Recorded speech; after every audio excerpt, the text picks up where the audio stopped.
sur les réseaux, on a vraiment besoin d'un nouvel élan où on pourrait s'identifier à des personnes qui ont des vies normales. Je suis en train de finir mon make-up et j'étais en train de me dire qu'on a trop banalisé le train de vie de luxe sur TikTok.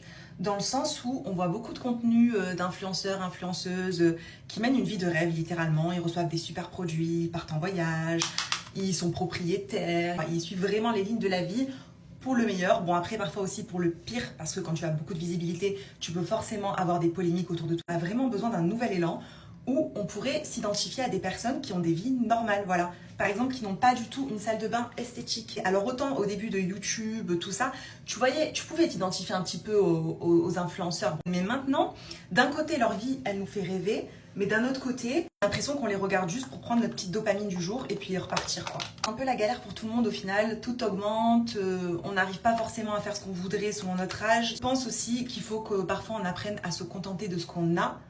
Mais c'est très compliqué parce que comme je vous ai dit, maintenant on a la vue sur les rêves de tous les gens. Bref, dis-moi ce que tu penses de cette réflexion de fin de make-up et n'hésite pas à t'abonner si toi aussi tu as envie de voir un petit peu de réalité et de naturel sur cette plateforme.